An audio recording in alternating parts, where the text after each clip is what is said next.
Hi all, welcome to Et Voila. We're going to be doing classical French techniques for every day. My name is Chef Amy. I'm a chef with over 25 years experience and currently own a catering company in Colorado by the same name of Et Voila.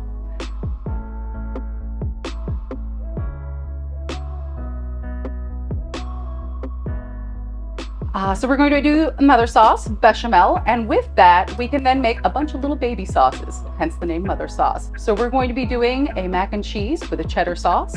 We're going to be doing a cream of broccoli soup using that béchamel.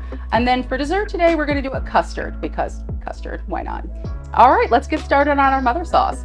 All right, so we're going to be making a béchamel. Again, this is a mother sauce. So from this, you can make a bunch of derivative sauces. For béchamel, it's all about the ratio. So if you want to make a gallon of béchamel, you're going to need 1 gallon per 1 pound of roux. Roux is a butter and flour mixture. This is what's going to thicken our béchamel. So if we take that ratio, we can either up it or we can lower it. And so today we're going to lower it a little bit. We're going to make a quart of béchamel. So I would need a 1/4 pound of roux.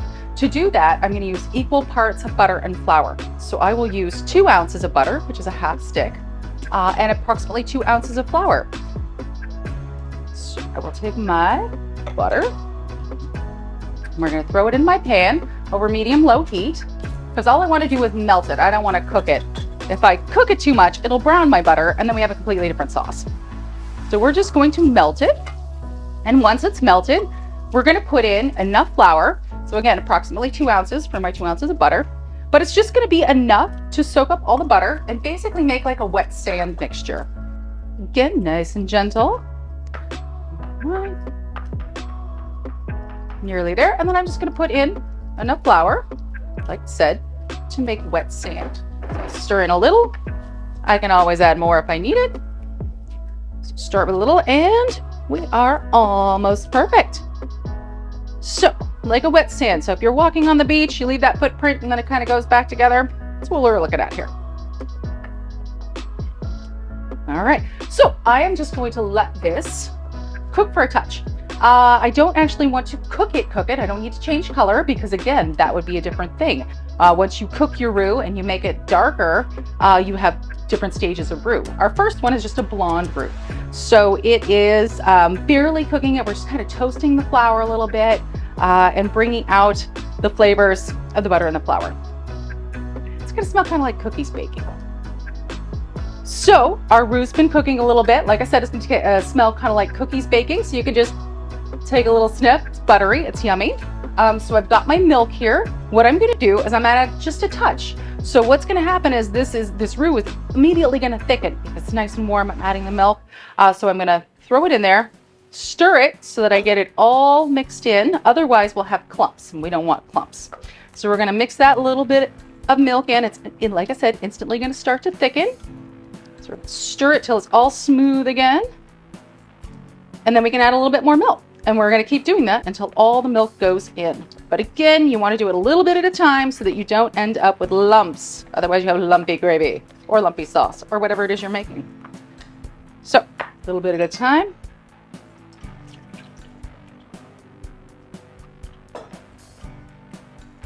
Keep stirring it until it's smooth. It'll take a second. The bigger your batch, the longer it'll take. You can also preheat your milk if you like. That will make this process go a little faster.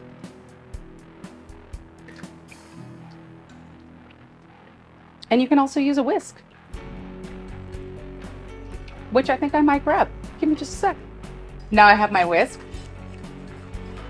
And again, stir it so it's nice and smooth before you add the next batch.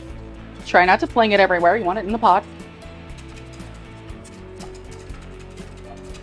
Okay, a little bit more.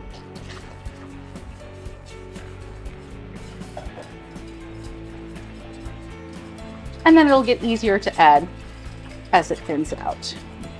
Okay, so we can add that all. And now we're just gonna let it simmer until the whole mixture thickens. And so we're gonna have a nice creamy sauce. It's actually gonna be kind of like the consistency of cream or reduced cream, but without all the fat. All right. So we're just gonna let that simmer for just a touch. We'll be right back to it. All right, before I let this thicken all the way, we're gonna go ahead and add our aromatics, AKA our seasonings. So classic bechamel, it's gonna get a little bit of bay leaf and a little pinch of nutmeg. And this is just gonna be our only flavor base, other than maybe a little salt at the finish.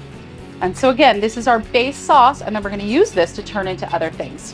Today, we're gonna be turning it into a macaroni and cheese, some nice aged Irish cheddar, and then we're also gonna turn the other half of it into a cream of broccoli stew.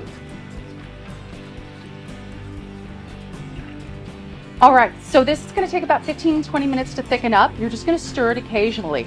And how you'll know it's done, first of all, it's gonna taste delicious. It's gonna taste like creamy sauce. Also, you'll be able to take a wooden spoon and you'll stir it.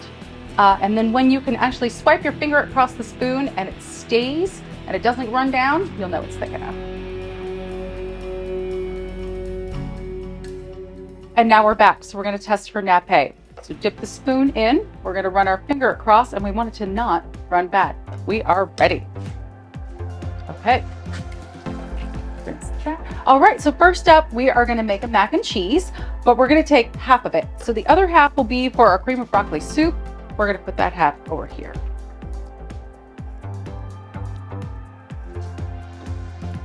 Okay, so we've got half reserved, our half is in here. We're gonna add some aged Irish cheddar.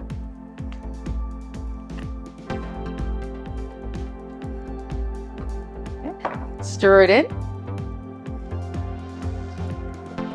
All right, my sauce is cooled a little bit, so we are gonna put it back on the stove and just enough to melt the cheese, so nice and low.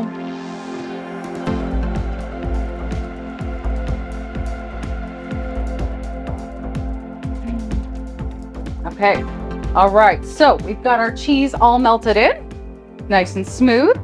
And so next we're just gonna add a tiny bit of goat cheese. I like this because it gives a little lift.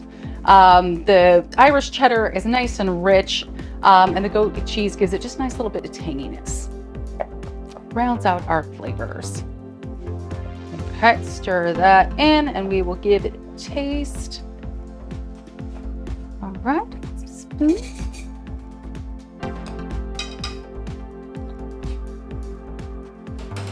Yummy. All right, so we will add some pasta, cooked al dente.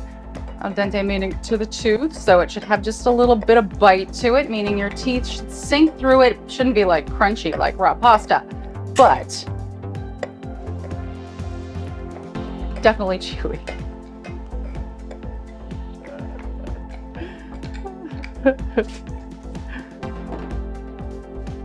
Okay, stir in our pasta. And again, if it gets too chilly, just put it back on the stove and heat it up a little bit. My pasta was kind of cool because after I cook it, I like to shock it. So you drain it and then just pour cold water on it until it cools the pasta down, stops the cooking process. Okay, we're all mixed in. Serve it up.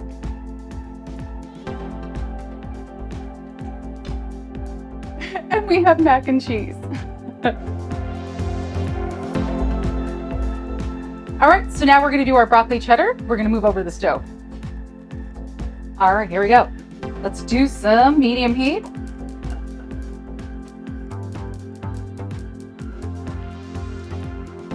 Yeah, buddy, I can light a stove. All right, a little bit of olive oil, just enough to coat the bottom of the pan. Okay. And then we're going to add some minced onions.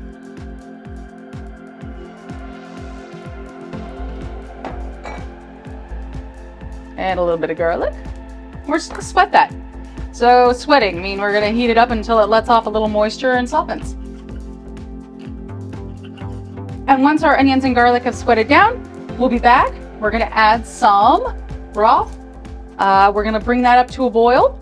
Then we'll add our broccoli. We're gonna cook that until it softens. We're gonna add a little hint of thyme, some salt and pepper for seasoning. And then we are gonna put our bechamel back in and puree it up and have cream of broccoli. All right, so we have sweated. Got a little moisture peeking out there. We're ready to go. We're gonna add some broth. And so bring that up to a boil. Once that is boiling, we're gonna go ahead and add our broccoli, cook that until it's softened, and then we're gonna season and puree.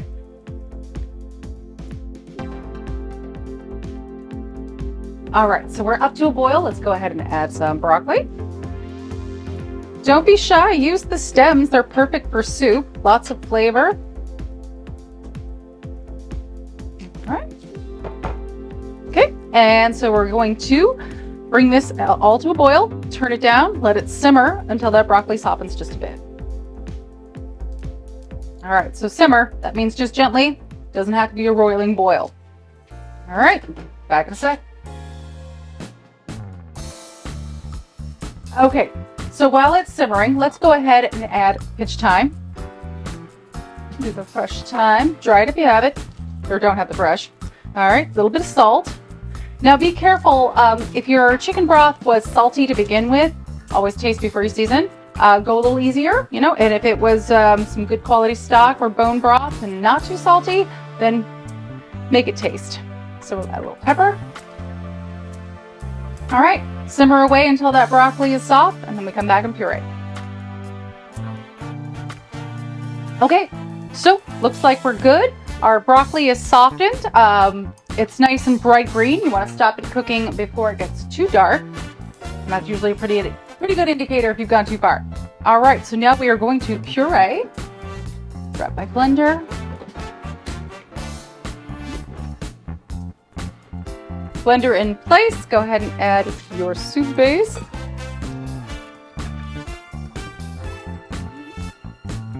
Okay, now when you're pouring any hot liquid, always be careful. The steam likes to build up and maybe shoot the lid off. So when you do put a lid on to puree, you always want to make it pop the top. And then, good idea to cover it with a towel, okay, so that you can peek the hot air out, but if anything explodes, it hits the towel, not you. Okay, so, and then the other key is to pulse it. That means to on, off real quick, so that the steam also doesn't have time to build up and, like I said, shoot out. It helps lessen that. Okay, so we're gonna go a little bit. We're gonna puree.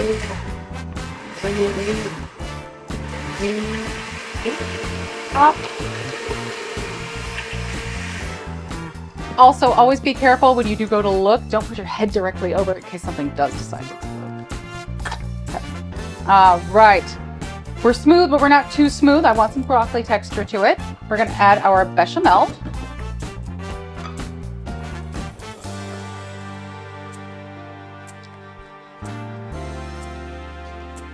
All the yummy stuff.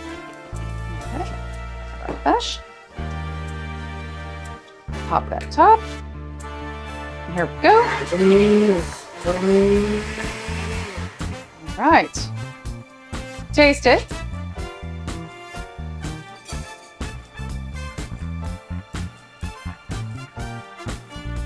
Creamer broccoli soup.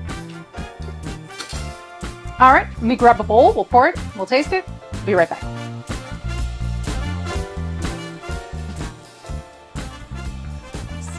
And then a little garnish, maybe some of the cheddar cheese from the mac and cheese.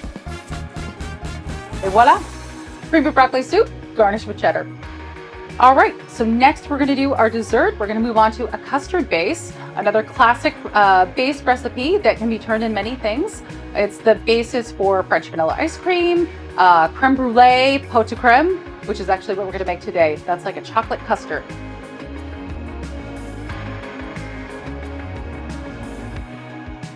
Okay, so now we're gonna make a custard base.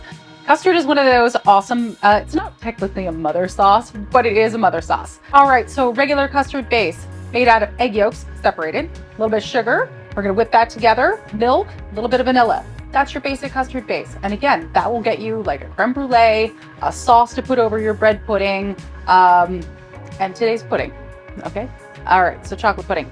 Okay, and today's chocolate pudding. All right, so, and we'll start by taking our egg yolks and our sugar, mix them together, whisk them a little bit, get them nice and smooth. Okay.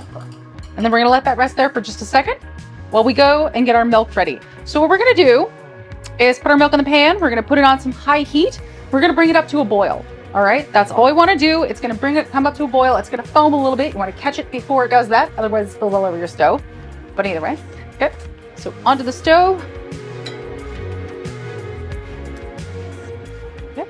So we're gonna bring it to a boil, and when we do, and it does that little foamy over thing, that's called scalding it. We're not actually burning the milk. We're just bringing it up to temperature. Okay, so we're going to bring it to scald. Okay, so we have scalded. Look, foamy top, take it off the heat. Boom, we're done. Let me turn this off. Okay, so now we have to temper this. What does that mean? So we want to take our cold egg yolks and mix them with hot milk. Now, these cook at a really low temperature, so I don't want to just add all of my hot milk or add it to the hot milk. It might cause it to curdle and break, you know, like eggs curdle when you cook them. So we don't want to do that. We're going to gently mix the two. It's called tempering. So we're going to put a little bit of the milk in here, about a third, stirring while we do it. So again, that one hot part doesn't sit on the cold part. And so yeah, want to make sure that our hot and cold mix gently. Then we can add a little bit more, stir, stir, stir. And then we can actually take this mixture and pour back in here. And there, we have tempered. Okay, so I'm get my stuff out of there.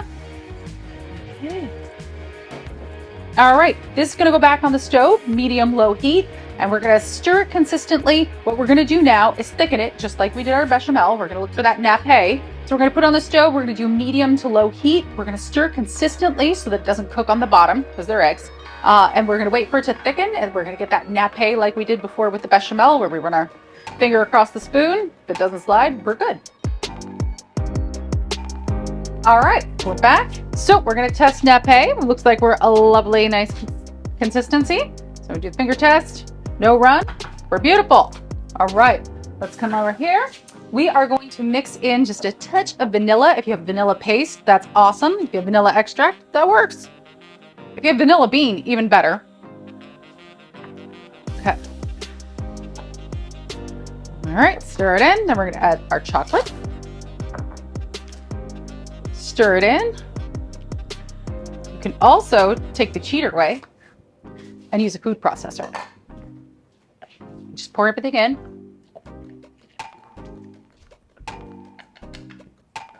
All that chocolate in there. Then it would melt it already. Okay, in we go. Okay. And remember, hot liquids, be careful. So you want to pulse, pulse, pulse. Oops. Extra nappe. Yeah. I did not pick the appropriate size container. Okay. Taste. Chocolatey. Okay, so we will take our mixture and pour it into a ramekin. Cupcake dispenser, just a dish, whatever works for you. And then chill, and you have chocolate pudding. All right, thanks so much for joining me on Et Voila. I'm Chef Amy. Join us next week where we'll do mother sauce, another mother sauce. Either tomato, bechamel, velouté, who knows? Stay tuned.